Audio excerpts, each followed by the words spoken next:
Hello friends, welcome back to our YouTube channel. How are you all? Hope you all are very good and learning from my videos.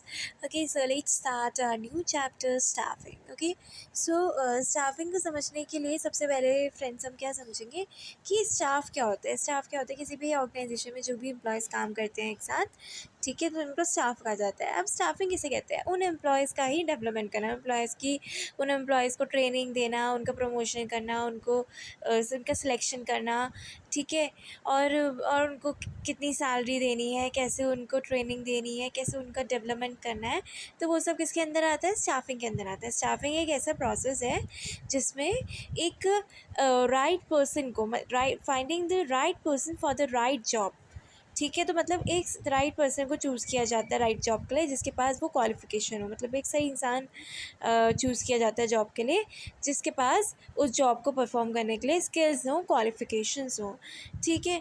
This is achieve by identifying A number of employees recruit followed by recruitment selection placement etcetera. अब ये कैसे होगा, staffing कैसे achieve होता है? पहले क्या किया जाता है, एम्प्लॉयज़ को देखा जाता है कि पहले एम्प्लॉयज़ कितनी ज़रूरत है, कितने ज़्यादा एम्प्लॉयज़ चाहिए हमको ऑर्गेनाइजेशन में।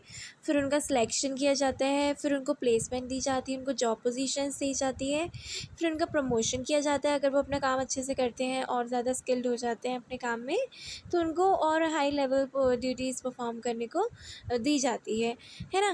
नेक्स्ट क्या है, डेवलपमेंट ऑफ पर्सनल, और उनको और ज़्यादा ट्रेनिंग देके और उनको मोटिवेट किया जाता है ताकि वो और भी ज़्यादा उनका डेवलपमेंट हो और ऑर्गेनाइजेशन के लिए भी और बेनिफिशियल हो। To fill the roles design into the organisation, क्यों करा जाता है उनका डेवलपमेंट? ताकि ऑर्गेनाइजेशन में वो जॉब पोजीशन को फिल कर सके, रोल्स निभा सके, ठीक है। अब हम आपको इम्पॉर्टेंस बताएंगे, ठीक है, इसके बेनिफिट्स क्या है, ठीक है, क्या बेनिफिट्स हैं इसके स्टूडेंट्स। अब देखो, पहला बेनिफिट्स है, अगर आपने स्टाफिंग कोई भी ऑर्गेनाइजेशन परफॉर्म करेगी, ये फंक्शन एम्प्लॉयज़ को सिलेक्ट करेगी, ये डिसाइड कर लेगी उसको कितने वर्कर्स चाहिए अपनी ऑर्गेनाइजेशन में, तो उससे क्या होगा, एक मतलब जॉब पोजीशन का वेस्टेज नहीं होगा। प्रॉपर जॉब पोजीशन में एक इंडिविजुअल को मिल जाएगी प्रॉपर जॉब पोजीशंस, ठीक है। तो क्या है, filling the rules by obtaining competent personal, it is needed to fill the job position. There will be no use of job position unless these occupy. देखो, इन जॉब पोजीशन का तो कोई use नहीं है जब तक ये इनको कोई फिल करने वाला ना हो, मतलब कोई जॉब को परफॉर्म करने वाला ही नहीं है, तो उन वैकेंसी का क्या फ़ायदा, है ना। तो ठीक है, तो जॉब उनको दी जाती है ताकि वो जॉब पोजीशन को फिल कर सके, इससे स्टाफिंग का ये फ़ायदा है।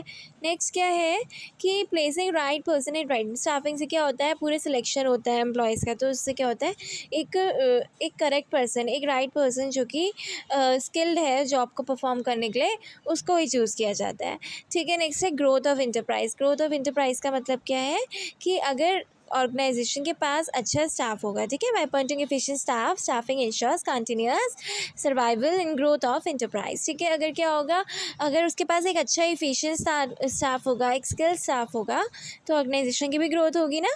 नेक्स्ट क्या है, optimum utilisation, means proper utilisation होगा जितने भी रिसोर्सेज अवेलेबल हैं, और ह्यूमन रिसोर्स का, human means staff itself is a human resource through job analysis, man power planning, हमने पहले ही प्लानिंग कर ली है कि हमको कितने एम्प्लॉयज़ चाहिए, तो ये बहुत आसान हो जाएगा कि एम्प्लॉयज़ को चूज़ करना कि कितने चाहिए और कितने किस किस टाइप के चाहिए, क्या स्किल्स चाहिए उनमें, ठीक है।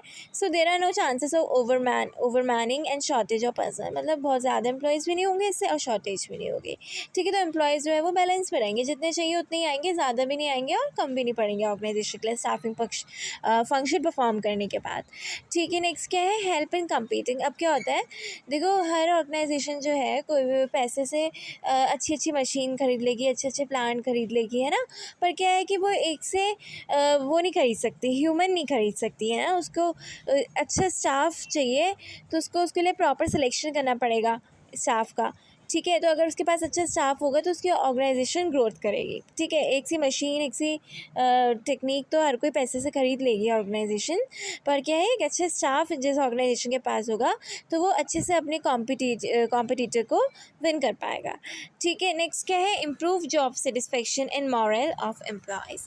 अब देखो क्या होता है कि इससे जो एम्प्लॉयज़ वर्क कर रहे हैं उनको भी सेटिस्फाइड होते हैं, वो लोग भी सेटिस्फाइड होते हैं, और उनका मॉरल भी बढ़ता है, मीन्स वो लोग मोटिवेट भी होते हैं। Includes training, promotion, compensation etcetera, ठीक है। इसके अंदर क्या क्या है, मतलब उनकी ट्रेनिंग भी की जाती है, उनको ट्रेनिंग करते हैं, इससे उन्हें लगता है कि हाँ दे हैव द ट्रस्ट, उन पर हमें ट्रस्ट है, मतलब कि वो हमको और ज़्यादा हमारे अंदर स्किल्स डेवलप कर रहे हैं और हमको होशियार बना रहे हैं, है ना। सो कंपनसेशन मीन्स उनको अच्छी सैलरी भी दी जाती है, इससे भी मोटिवेट होते हैं। ये कुछ चीज़ें हैं उनको मोटिवेट करने की, आगे भी हम जाके पढ़ेंगे क्या क्या चीज़ों से मोटिवेट किया जाता है। All these activities help in motivating the employees and boost of the moral of the employees, ठीक है। जैसे कि ये सब चीज़ें जो हैं वो उनको मोटिवेट भी करती हैं, उनका मॉरल भी बढ़ाती हैं, उनको सेटिस्फाइड भी करती हैं। ओके, नेक्स्ट क्या है, key to effectiveness of other function. इससे अदर फंक्शन भी इफ़ेक्टिवली परफॉर्म होते हैं। कैसे, अगर अगर स्टाफिंग ही नहीं होगा, किसी भी ऑर्गेनाइजेशन में अच्छा स्टाफ ही नहीं होगा, तो वो कैसे ऑर्गेनाइजेशन का कोई भी फंक्शन परफॉर्म करेगा ना। बिना without human there is no use of organization, no use of any production, any machinery, any plant. So अगर उसको अच्छे से काम करना है, सो किसी भी ऑर्गेनाइजेशन को एक अच्छा स्टाफ चाहिए। Okay, so thank you, please like and subscribe.